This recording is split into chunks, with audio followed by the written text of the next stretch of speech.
ஸ்ரீமதே ராமானுஜாய நமக. ஆண்டாள் திருவடிகளே சரணம். இயல், இசை, நாடகம் மூன்றும் சேர்ந்த சங்கத் தமிழ் மாலை நம் ஆண்டாளினுடைய திருப்பாவை. ஆண்டாள் தன்னுடைய தோழிகளுக்கெல்லாம் இன்ஸ்ட்ரக்ஷன்ஸ் கொடுத்துட்டுருக்கான்னு பார்த்தோம். அந்த நோன்பில் நம்ம நோன்பை அனுஷ்டிச்சோம்னா ராமராஜ்யத்தில் எப்படி அவள்லாம் செழிப்பாக இருந்தாலோ அந்த செழிப்பு நமக்கும் இருக்கும் அப்படின்னு இன்ஸ்ட்ரக்ஷன் கொடுத்துட்டே இருக்கா. அந்த சமயம் ஒருத்தன் கையை கட்டிண்டு எதிர்ப்பற வந்து நின்னான். யார்டா நீ அப்படின்னு கேட்டா ஆண்டாள்.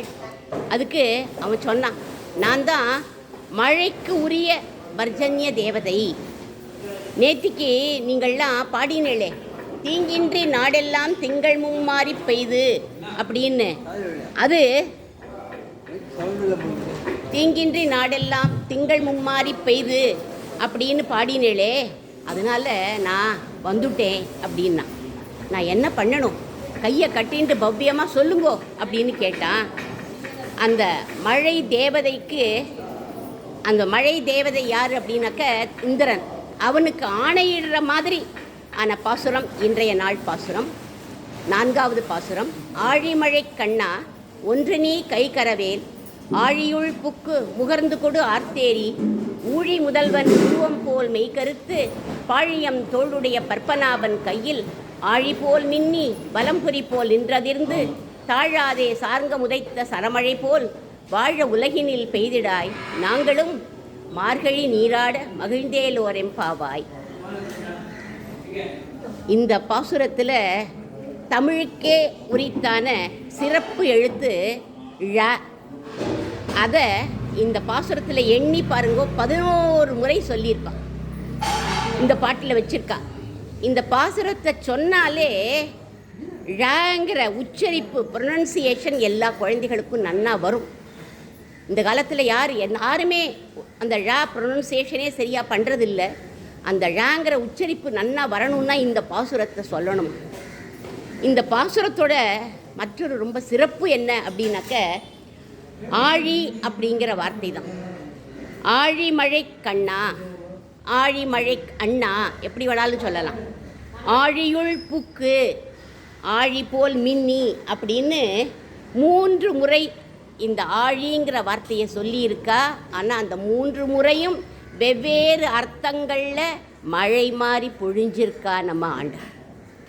ஆண்டாள் 5 வயது குழந்தை தான். ஆனால் எவ்வளவு கிரேட் பாருங்கோ, எவ்வளவு அழகாக கையாண்டிருக்கா இந்த பாசுரத்தை. அதை நான் சொல்லலை, கவியரசர் கண்ணதாசன் சொல்கிறார். ஆண்டாள் தமிழை ஆண்டாள், ஆண்டாள் அரங்கனை ஆண்டாள், ஆண்டாள் எங்களையும் ஆண்டாள் அப்படிங்கிறார் அவர். அப்பேற்பட்ட சிறப்பு வாய்ந்த ஆண்டாளுடைய இந்த பாசுரத்தை இப்போ அனுபவிப்போம். ஆழிமழை கண்ணா அப்படின்னு சொல்லலாம். ஆழிமழை கண்ணா அப்படின்னா கண்ணனை தான் சொல்லியிருக்கா அந்த இடத்துல. கண்ணன்னா யார்? ராமன் தானே எல்லாருமே. அதனால அவனை அழைச்சிருக்கா. இவாளுக்கு கோபிகைகளுக்கெல்லாம் உண்ணும் சோறு பருகும் நீர் தின்னும் வெற்றிலை எல்லாமே கண்ணன்.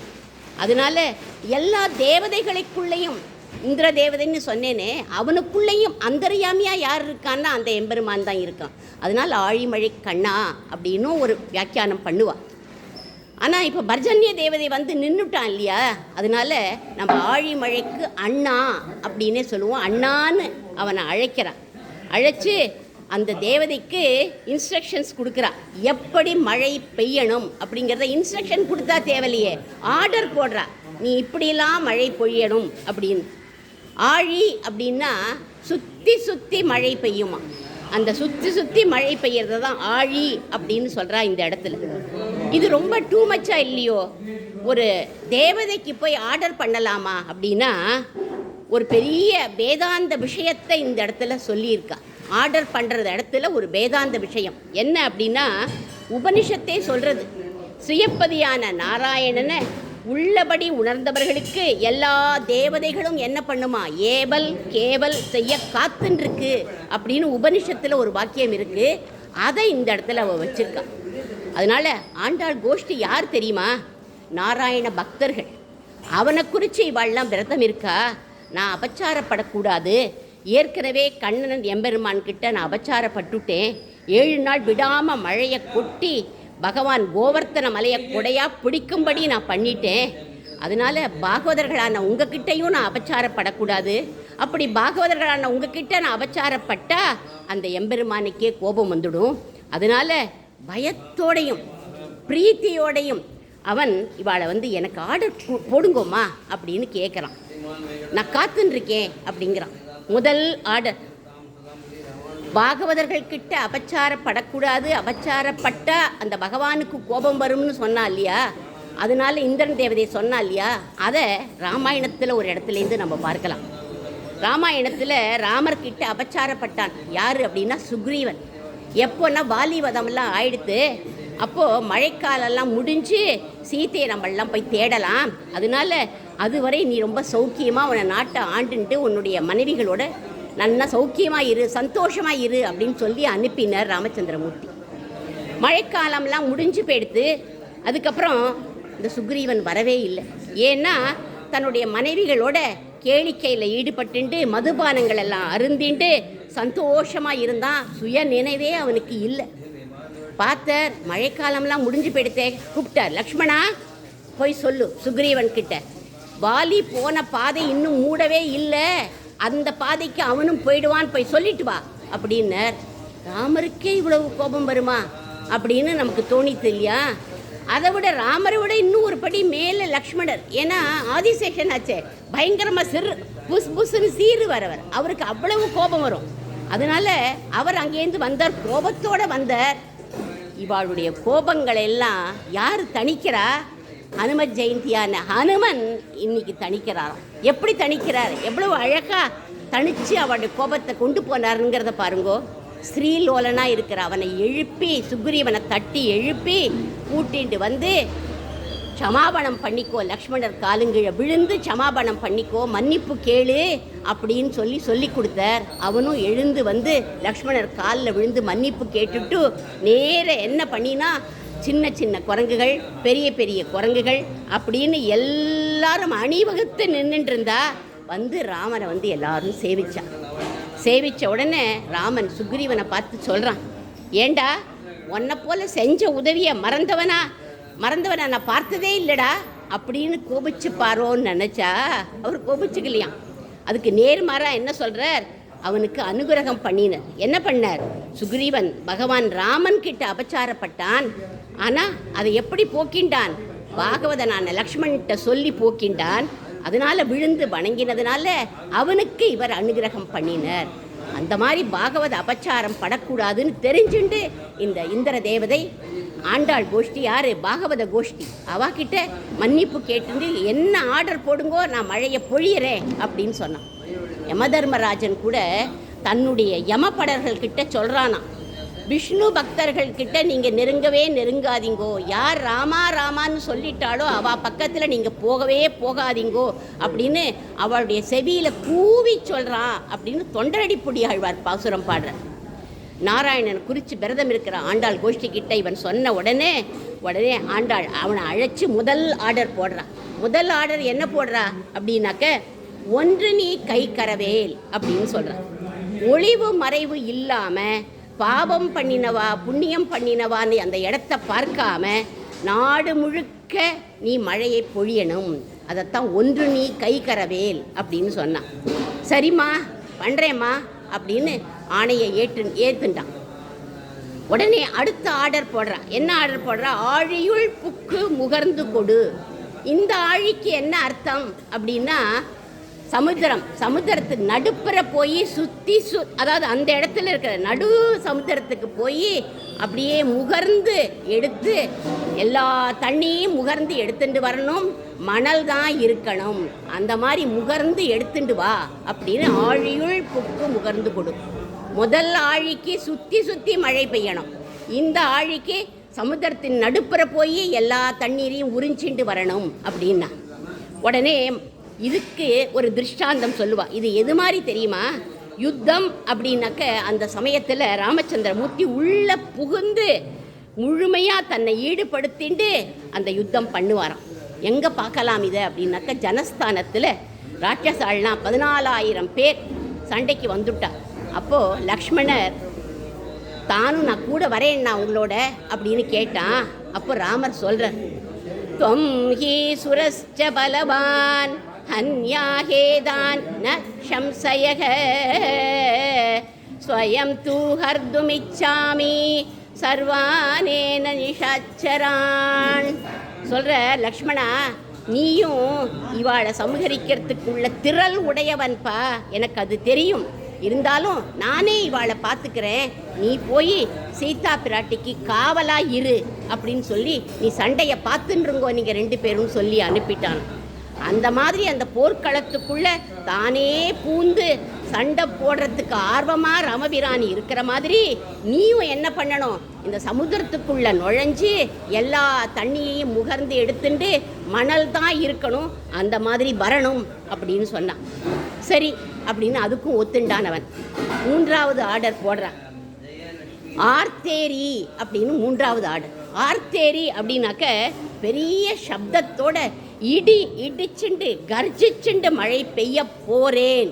இடி இடித்தாலே தெரியும் இல்லையா மழை வரப்போகிறதுன்னு.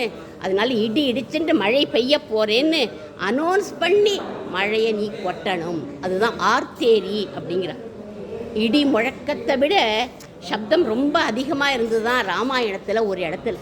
எந்த இடத்துல அப்படின்னாக்க அசோகவனத்தில் சீத்தையை பார்த்துட்டு அவளை கொடுத்த சூடாமணியை வாங்கிட்டு ஹனுமன் திரும்பி வர சமுத்திரக்கரையில் நின்றுருந்த எல்லா வானரங்களும் என்ன பண்ணிட்டு ஜெயத்தோட ஹனுமன் திரும்பி வந்துட்டார் அப்படின்னு அவளுக்கு தெரிந்து பெடுத்து அவள் எப்படி ஆர்ப்பரிக்கிறா அப்படிங்கிறத கம்பநாட்டாழ்வான் சொல்கிறார். அழுதனர் சிலர், முன்னின்று ஆர்த்தனர் சிலர், அண்மி தொழுதனர் சிலர், ஆடி துள்ளினர் சிலர், அள்ளி முழுதுற விழுங்குவார் போல் மொய்த்தனர் சிலர், முற்றும் தழுவினர் சிலர், சுமந்தனர் சிலர் அப்படின்னு கம்பர் பாடுறார். ஹனுமன் இடி முழக்கத்தை விட பெரிய சப்தமாக ஹனுமனை தூக்கிக்கிண்டு அவள்லாம் ஆர்ப்பரிக்கிறா அப்படின்னு இந்த இடத்துல சொல்லப்படுறது. இப்படி குரங்குகள் ஆர்ப்பரித்த மாதிரி சிங்கம் கர்ஜனை பண்ணுற மாதிரி தடதடா தடதடா தடதடான்னு இடி இடித்து நீ மழையை பொழியணும் கொட்டணும் அப்படிங்கிறா ஆர்டர் போட்டுட்டான். சரி அதுக்கு ஒத்துட்டான். அடுத்த கட்டளை என்ன சொல்கிறா அப்படின்னா, ஊழி முதல்வன் உருவம் போல் மெய் கருத்து அப்படின்னு. ஊழி முதல்வன்னா யாரு? சர்வத்துக்கு மூல காரணமாக பிரளய காலத்தில் எல்லாவற்றையும் தனக்குள்ள அடக்கி காக்கக்கூடியவன் அப்படின்னு அர்த்தம் ஊழி முதல்வனுக்கு. அதை ஆழ்வார் கூட சொல்கிறார் ஒரு பாசுரத்தில், மஞ்சாடு வரையேழும் கடல்கள் ஏழும் வானகமும் மண்ணகமும் மற்றும் எல்லாம் எஞ்சாமல் வயிற்றடக்கி ஆலின் மேல் ஒரு இளம் தளிரில் கண் வளர்த்த ஈசன் அப்படிங்கிறார் ஆழ்வார். பிரளயக்கால அக்னியை போல தான் அந்த ஊழி முதல்வன்னு யுகாந்தர அக்னி ஜுவலன் அப்படின்னு எம்பெருமான் ராமன் ஷாமள வர்ணமா கருமை நிறத்தோட 14,000 ராட்சசர்களோட சண்டை போட்டான் அப்படின்னு சொல்றது ராமாயணம் ஸ்லோகம். நீலதோயத மத்தியஸ்தே வித்யுல்லேப உபாஸ்வரக அப்படின்னு உபனிஷத் கூட சொல்கிறது. இது உபனிஷத் வாக்கியம், பகவானுடைய திருமேனியை வர்ணிக்கிறது. நீலதோயத மத்தியஸ்தே வித்யுல்லேபே பபாஸ்வரக அப்படின்னு. எப்படி கருத்த நீலமேக ஷாமளனாக இருக்கக்கூடிய எம்பெருமானுடைய நிறம் மாதிரி நீயும் கருத்து இருக்கணும். கருத்து இருந்து மேகத்தை கொண்டு வந்து இங்கே அந்த மழையை அப்படியே கொட்டுன்னு கொட்டணும் அப்படின்னா. நீ வேணா அவரை மாதிரி கருத்த நிறத்தை எடுத்துக்கலாம், எடுத்துட்டாலும் உனக்கு அவரை மாதிரி கருணை பொழிய முடியாது. நிறம் வேணா அவரை மாதிரி இருக்கலாம், ஆனால் கருணை இல்லை. அவர் தான், அவருக்கு ஈடு யாருமே கிடையாது அப்படிங்கிறார். அந்த கருணைக்கு அவருக்கு ஈடு யாருமே கிடையாதுங்கிறத ராமாயணத்தில் ஒரு இடத்துல பார்க்கலாம். எங்கே அப்படின்னாக்க சுக்ரீவன் இவன் விபீஷணன் வந்து கேட்குறான் எல்லார்கிட்டையும், சுக்ரீவாதிகள்கிட்ட சொல்கிறான், நீங்கள் போய் உங்கள் ராமர்கிட்ட சொல்லி எனக்கு அபயம் கொடுக்க சொல்லுங்க அப்படின்னு கேட்டான். அப்போது அந்த சமயத்தில் சுக்ரீவாதிகள்லாம் எல்லாரையும் கூட்டு மீட்டிங் போட்டு ராமபிரான் கேட்குறார், என்ன பண்ணலாம், அவனை சேர்த்துக்கலாமா அப்படின்னு. எல்லாரும் அப்ஜெக்ட் பண்ணுறா, ஒவ்வொருத்தரும் அப்ஜெக்ட் பண்ணுறா, யாருமே சரியாக கேட்டுக்க மாட்டேன்னுட்டா. அப்போது ராமர் என்ன சொல்கிறார், ரொம்ப ஸ்ட்ராங்காக சொல்கிறார், ஆணை நம் ஹரிசிரேஷ்ட அப்படின்னார். என்னுடைய ஆணைப்பா, நீ போய் விபீஷணனை அழைச்சிண்டு வா அப்படின்னார். சரி, ராமரே ஆணையை போட்டுட்டார்னு சுக்ரீவன் 4 ஸ்டெப்பு தான் எடுத்து வச்சான். சுக்ரீவா மறுபடியும் கூப்பிட்டுட்டு தத்தமசிய அபயம் மயா விபீஷணோவா யதிவா ராவணஸ்வயம் அப்படின்னு என்ன சொல்கிறார் அப்படின்னா, சுக்ரீவன் தான் அங்கே இருக்கான்னு அவனை மட்டும் அழைச்சிட்டு வராத, சுக்ரீவனுக்கு பின்னாடி ராவணன் நின்றுட்டு இருந்தா கூட அவனுக்கும் நான் அபயம் கொடுக்குறேன், நீ போய் அழைச்சிண்டு வா அப்படின்னு.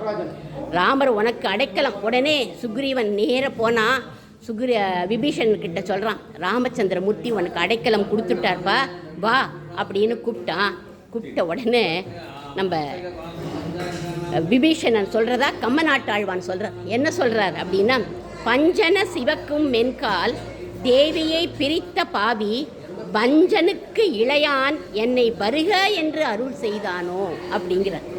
தோழிகளெல்லாம் செம்பஞ்சி குழம்பு அப்படின்னு மருதாணி மாதிரி இருக்கும், அதை பஞ்சில் தோச்சு அதை பிராட்டியோட காலில் பூசறதுக்கு வருவாளாம். அந்த பஞ்சு அப்படிங்கிற வார்த்தையை பார்த்தாலே, அந்த பஞ்சை பார்த்தாலே சீதாதேவியோட கால்கள்லாம் அப்படியே சிவந்து போயிடுமா, அவ்வளவு மென்மையானவள் சீதா பிராட்டி. அப்பேற்பட்ட மென்மையான அந்த தேவியை பிரித்த பாவி என்னுடைய அண்ணன் ராவணன், அவனுக்கு இளையவன் நான், என்னவான்னு கூப்பிட்டு அவர் எனக்கு அனுகிரகம் பண்ணுறாரே, கருணையின் நிறம் கரிதோ அப்படிங்கிறான் அவன். கருணைங்கிற குணத்தோட நிறம் கருப்பா அப்படின்னு அவன் கேட்குறான். தன்னை இழிவுபடுத்திட்டு தன்னை சொல்லிட்டு இவர்கிட்ட பெருமாள் கிட்ட அவன் போய் அடைக்கலம் அடையிறான். ஆண்டாள் அடுத்ததாக ஆர்டர் போடுறான், ஊழி முதல்வன் அப்படின்னு சொன்னான். உடனேயே அவன் யார் அப்படிங்கிறத, அந்த ஊழி முதல்வன் தான் யார் அப்படின்னாக்க பத்மநாபன் அப்படிங்கிறான்.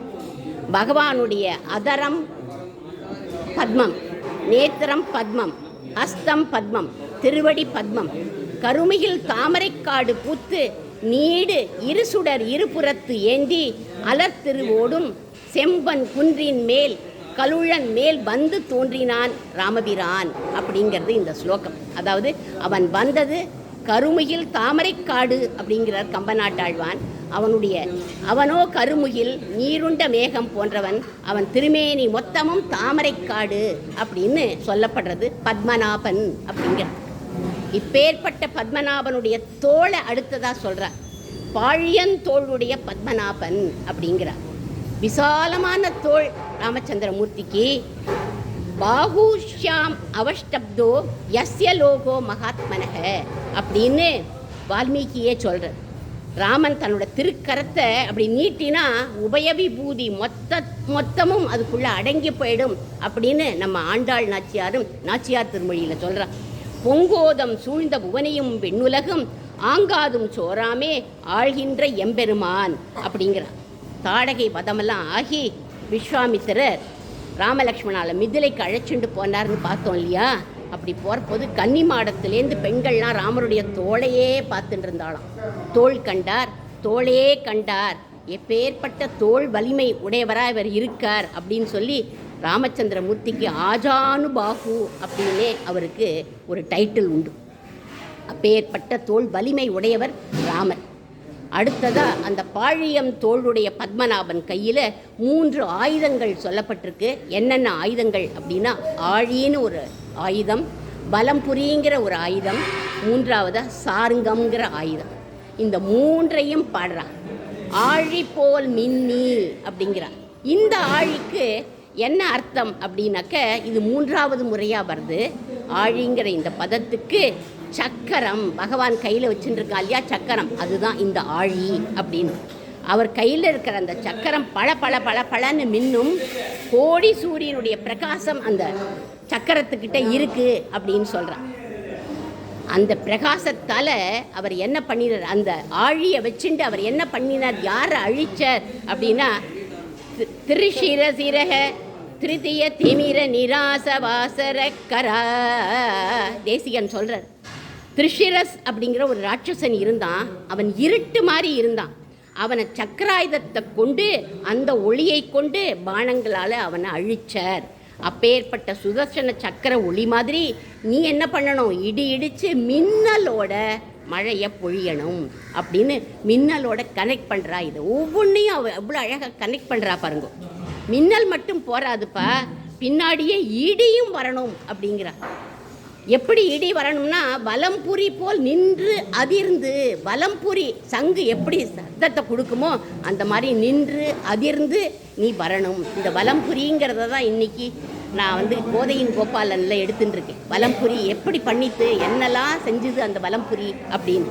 அப்படி அதிர்ந்துட்டு நீ வரணும் அப்படின்னா எதை போல அப்படின்னா, ராமன் கரன்கிற சமகரிக்கிறதுக்கு போகிறார். அப்படி போகிற போது வால்மீகி சொல்கிறார், ச விமுக்தோ மகாபானோ நிர்காதச மணிஸ்வனக அப்படின்னு வால்மீகியோட ஸ்லோகம். ராமர் போட்ட பானங்கள்னால ஒரு பெரிய புயல் உருவாகிடுத்தான் அந்த இடத்துல. அந்த மரம் மாதிரி இருந்த அந்த கரண் அந்த புயல் காற்று அடித்த வேகத்தில் அப்படியே சுழண்டு சுழண்டு சுழண்டு ஆடி ஆடி கீழே விழுந்தான் அப்படிங்கிறார். அதை சுவாமி தேசிகனும் சொல்கிறார். கரதர கரதரு கண்டன சண்டபவனா அப்படிங்கிறார் அவர்.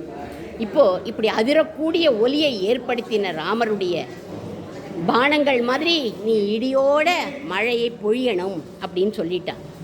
வெறும் மின்னல் இடி இதை மட்டும் அவள் சொல்லலை, அந்த மழையும் எப்படி வரணும், சார்ங்கம் போல தாழாதே சார்ங்கம் உதைத்த சரமழை போல் அப்படின்னு சொல்லிட்டான்.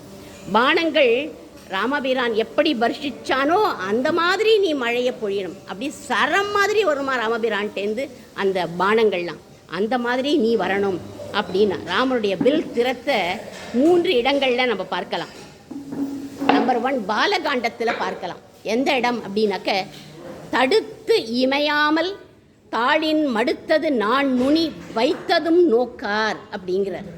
சுயம்பர மகா மண்டபத்தில் ராமர் கையில் வில்லை எடுத்ததை தான் எல்லாரும் பார்த்தா, இமையாமல் பார்த்தாளாம். பார்த்துட்டு அதுக்கப்புறம் தாளின் மடுத்தது நான் நுனி வைத்ததும் நோக்கார் அப்படின்னா, நானோட நுனியை தாள் தன்னுடைய திருவடிக்கு கீழே வச்சதை யாருமே பார்க்கலையாம். எடுத்ததை தான் பார்த்தார்களாம், கீழே வச்சதை யாருமே பார்க்கலை. ஏன்? கடுப்பினில் யாரும் அறிந்திலர். அந்த வேகத்தை யாராலையுமே உணர முடியல, அத்தனை ஸ்பீடாக இருந்து தான் அது. எடுத்தது கண்டனர், இற்றது கேட்டனர் அப்படிங்கிறது. கையால் எடுத்ததை பார்த்தா உடனே வில் முறிஞ்ச சப்தம்தான் அவள் காதில் விழுந்தது. இது ஒரு அவருடைய வில் திறத்துக்கு இது ஒரு இடம் பாலகாண்டத்தில். மற்றொரு இடம் ஆரண்ய காண்டத்தில் ராமர் தன்னோட கண்ட்ரோலில் வச்சுருப்பாராம் அந்த பானங்களை எல்லாம். அந்த பானங்களை அவர் அப்படி கண்ணால் திருப்பி பார்த்தாலே போருமா, நான் ஸ்டாப்பாக அந்த பானங்கள் போயிட்டே இருக்குமா. அதுக்கப்புறம் அதை ஸ்டாப் பண்ணணும், நிறுத்து அப்படின்னு சொல்கிறதுக்கு ராமர் ஒத்தரால் தான் முடியும், வேறு யாராலையும் முடியாது. அப்பேற்பட்டது அப்படின்னு யுத்த காண்டத்தில் ஒரு ஸ்லோகம். ஏகஸ்ய ராமோ தர்மாத்மா கதம் யுத்தம் பவிஷ்யதி. 14,000 ராட்சசர்களோட யுத்தம் பண்ணுறார். இவரோ ஏகஸ்ய ராமர். ஏகஸ்ய ராமோ தர்மாத்மா வேற. அவள்னா யார்? அதர்மிகள். 14,000 பேரும் அதர்மிகள். எப்படி பானத்தை வர்ஷிச்சார் அப்படின்னா, ராமர்கிட்டேந்து புறப்பட்ட அம்பு ஒரே சமயத்தில் 14,000 பேரையும் அழிக்க வச்சுடுத்து அப்படின்னு சொல்கிறான். ஒரு வில்லுலேந்து புறப்பட்ட ஒரு பானம் 14,000 ஆயிடுத்தான். ஒன்று தான் அவர் போட்டார், ஆனால் அது 14,000 பிரிஞ்சு அவள் எல்லாரையும் அழிச்சுடுத்து. அதுதான் இவருடைய சார்ங்கத்தினுடைய பெருமை அப்படின்னு சொல்லப்படுறது. அதை வால்மீகி பகவானும் சொல்கிறார். சதுர்தச சகசிராணி ரட்சசாம் பீமகர்மணாம் ஆதன்யகேன ராமேன மனுஷேன பதாதினா அப்படிங்கிறார் வால்மீகி. எந்தவித ரதமும் இல்லாமல் நடந்தே போய், நேத்திக்கு சொன்னவே கால்களால் நடந்து அளந்தான்னு, நடந்தே போய் தான் மட்டும் தனியாக போய் அவளை பானங்களை வர்ஷித்து அழித்த மாதிரி நீயும் மழையை பொழியணும் அப்படின்னு ஆண்டாள் சொல்கிற. இது 2வது இடம். 3வது இடம் என்ன அப்படின்னா, யுத்த காண்டத்தில் ராம ராவண யுத்தம் நடந்துருக்கு. ராமருடைய வில் திறத்தை கம்பர் அனுபவிக்கிறார். கம்பர் அனுபவித்த மாதிரி இனிமேல் யாருமே அனுபவிக்க முடியாது. அப்பேற்பட்ட அவர் விஷ்ணு பக்தர். அவர் சொல்கிறார் என்ன, யானை 1000, தேர் 14,000, அடற்பரி 1 கோடி, சேனை காவலர் 1000 பேர் படின் கவந்தம் ஒன்று எழுந்து ஆடும் அப்படிங்கிறார். இதில் அவர் சொல்கிற யானை 1000 யானை சாகணுமா, தேர்ப்படை 10000 அழிஞ்சு போகணுமா, குதிரைப்படை 1 கோடி அழியணுமா, காலாட்படை 1000 அழியணுமா, இத்தனையும் மடிஞ்சா கவந்தன்கிற கழுத்து அறுபட்டு அங்கே முண்டம் கிடக்கு இல்லையா, அந்த சண்டை போடுற இடத்துல அந்த கவந்தன் எழுந்து என்ன பண்ணுவான், அந்த கழுத்து அறுபட்ட அந்த கவந்தன் எழுந்து ஒரு குதிக்குமா. இத்தனை பேரும் மடிஞ்சதுக்கப்புறம் அது ஒரு குதிக்கும். இப்படி அந்த கவந்தன் 1000 தடவை குதிச்சாக்க ராமனுடைய வில்லில் ஒரு மணி கட்டி இருக்குமா, அந்த மணி டங் கணீர்னு ஒலிக்குமா. அந்த மணி எத்தனை நாழிகை ஒலிச்சுது அப்படின்னா 7.5 நாழிகை அடிச்சுது அப்படிங்கிறார் கம்பர். 7.5 நாழிகைன்னா எத்தனை நாழி? 3 hours. இப்படி ராமனோட கையில் இருக்கிற பானங்கள் சரமாக வருஷித்த மாதிரி நீயும் மழையை கொட்டுன்னு கொட்டணும் அப்படின்னு எல்லா ஆர்டரும் போட்டுட்டா பர்ஜன்ய தேவதைக்கு. சரி, இப்போவே நான் கொட்டிடட்டுமா அப்படின்னு கேட்டான். ரொம்ப கொட்டிட்டேன்னா அது வெள்ளமாக போயிடும், வாழ உலகினில் பெய்திடாய் அப்படின்னு அடுத்த இன்ஸ்ட்ரக்ஷன்ஸ் கொடுக்குறா. வாழ எல்லாரும் வாழறதுக்கு தான் நீ உலகத்தில் பெய்யணுமே வழியை அழிக்கிறதுக்கு மழையை பொழியக்கூடாது அப்படின்னு. நீ பொழியக்கூடிய இந்த மழையால் வாழ்ச்சி தான் ஏற்படணும், அழிவு ஏற்படக்கூடாது. ராமுடைய வில் திறத்தினால 14,000 ராட்சசர்களும் அடிபட்டு போனான்னு பார்த்தோம் இல்லையா. இதை பார்த்துட்டு இருந்த தண்டகாரண்ய ரிஷிகள்லாம் சந்தோஷப்பட்டா, ராமர் எல்லாரையும் அழிச்சுட்டாரே அப்படின்னு சந்தோஷப்பட்டா. அதை வால்மீகி சொல்ற, ததிதம் நக்ருதம் காரியம் த்வயா தசரதாத்மஜ சுகம் தர்மம் சரிஷ்யந்தி தண்டகேஷு மகர்ஷயக. தண்டகாரண்ய ரிஷிகளுக்கெல்லாம் வாழ்ச்சி ஏற்பட்டுடுத்தான் ராமர் பொழிஞ்ச அந்த அம்பு மழையினால். ராட்சசர்கள்லாம் அடிபட்டு போயிட்டா, அத்தானா பேரும் அழிஞ்சு போயிட்டா. ஆனால் நம்ம ஆண்டாள் சொல்கிறா, சூட்சமமான ஒரு தத்துவம் இங்கே சொல்லப்பட்டிருக்கு. அந்த ராட்சசாலும் வாழ்ச்சி அடைஞ்சா அப்படின்னு ஒரு ரகசியமான விஷயம் சொல்லப்படுறதுன்னு நம்ம ஆண்டாள் நாச்சியார் சொல்கிறார். அவள் எப்படி வாழ்ச்சி அடைஞ்சா அப்படின்னா, அந்த 14,000 ராட்சசர்களும் உண்மையிலேயே யார் தெரியுமா? அவள்லாம் மகரிஷிகள். உத்தரப்பிரதேசத்தில் ஒரு சமயம் பஞ்சம் வந்துடுத்து. இந்த 14,000 ரிஷிகளும் ஜனஸ்தானத்துக்கு வந்துட்டா. அங்கே யார் இருக்குன்னா கௌதம ரிஷி. அவர்கிட்ட வந்து அடைக்கலம் அடைஞ்சாலும். அடைக்கலம் அடைஞ்ச உடனே இவாளை பாதுகாக்க வேண்டியது என்னுடைய பொறுப்புன்னு கௌதமர் எல்லா பாதுகாப்பும் அவளுக்கு கொடுத்த உடனே பஞ்சமெல்லாம் தீர்ந்து போயிடுத்து. திரும்பி அவள்லாம் உத்தரப்பிரதேசம் போகணும். போகிற போது மனசில் அவளுக்கு என்னாச்சு அப்படின்னா, இவருக்கு எப்பேற்பட்ட சக்தி எப்படி கிடைச்சது அப்படின்னு ஒரு அசூயைப்பட்டாவா. இவர் மேலே ஒரு அசூயை இருந்து தான் அவளுக்கெல்லாம். அதோடு இருந்திருந்தா பரவாயில்ல, இவர் இந்த அசூயை பெருசாக படுத்திக்கல. ஆனால் இவர் பேரில் வீண் பழிய வேற போட்ட உடனே இவருக்கு கோபம் வந்துடுது. உடனே என்ன பண்ணார், அந்த 14,000 பேர்களையும் ராட்சசர்களாக மாற்றின. அந்த ரிஷிகள் தான் ராட்சசாலாக வந்துவிட்டா. மாற்றிட்டு ஆனால் சொன்னார், எப்போதுமே ரிஷிகள்லாம் சபிச்சா உடனே அதுக்கு ரெமிடியும் என்னன்னு சொல்லிவிடுவா. உடனே சொல்கிறார், ராமருடைய பானம் பட்டாக்க உங்களுக்கு இந்த சரீரம் போய் நீங்கள்லாம் வாழ்ச்சி அடைஞ்சிடுவேள் அப்படின்னு சொன்னார். அதனால 14,000 ராட்சசர்களும் அழிஞ்சு போய் 14,000 மகரிஷிகளாக வந்துட்டா. அவளும் வாழ்ச்சி அடைஞ்சா அப்படின்னு நம்ம ஆண்டாள் எடுக்கிறா இந்த இடத்துல. அதாவது சூட்சமமான இந்த இதை வந்து பெரியவாச்சான் பிள்ளை கொண்டு வந்திருக்கிறது. அதை நான் இப்போ உங்களோட பகிர்ந்துட்டேன். ராம பானம் வாழ்ச்சியை கொடுத்த மாதிரி உன்னுடைய மழையால் உலகத்தில் உள்ளவா வாழ்ச்சியை அடையணும் அப்படின்னா. சரிம்மா, அது மாதிரி நீங்கள் சொல்கிற மாதிரி நான் பெய்யறேன், எப்போ பொழியட்டும் அப்படின்னு கேட்டான். கொஞ்சம் பொறுத்துக்கோப்பா, நாங்களும் மார்கழி நீராட மகிழ்ந்து அப்படின்னு முடிக்கிறா இந்த பாசுரத்தை. எங்களோட இந்த விரதம் பூர்த்தி ஆகட்டும். நடுப்புற நாங்கள் விரதம் பண்ணிட்டு இருக்கும்போது மழையை பொழிஞ்சிட்டேன்னா ஒத்துருமே வரமாட்டா. அதனால் எங்கள் விரதம் 30 நாள் பூர்த்தி ஆகட்டும். பூர்த்தி ஆனதுக்கப்புறம் அதுக்கு பலனாக நீ மழையை பொழியணும், நாங்களும் மகிழணும். எப்படி மகிழணும் தெரியுமா? ராமபான மழையை பார்த்தாலாம் சீதா பிராட்டி, அப்படியே மகிழ்ந்து போயிட்டாலாம். ராமர் அங்கேருந்து திரும்பி வந்தபோது ஓடிப்போய் அவரை கட்டிண்டு தம் திருஷ்டுவா சத்ருகந்தாரம் மகரிஷீனாம் சுகாவகம் பபூவ ஹிருஷ்டா வைதேகி பர்த்தாரம் பரிஷத்வஜே. அப்படின்னு இப்பேற்பட்ட மகிழ்ச்சியை அவள் என்ன பண்ணினா, ராமபிரானை பார்த்த உடனே சீதா பிராட்டி எப்படி மகிழ்ந்து அவரை கட்டிண்டாளோ அந்த மாதிரி மகிழ்ச்சி அடைஞ்ச மாதிரி நாங்களும் எங்கள் விரதம் முடிஞ்ச உடனே மழையை நீ பொழி, நாங்களும் மகிழணும்னு சொல்லி ஆண்டாள் நாச்சியார் இந்த 4வது பாசுரத்தை பூர்த்தி பண்ணுறா. ஆண்டாள் திருவடிகளே சரணம்.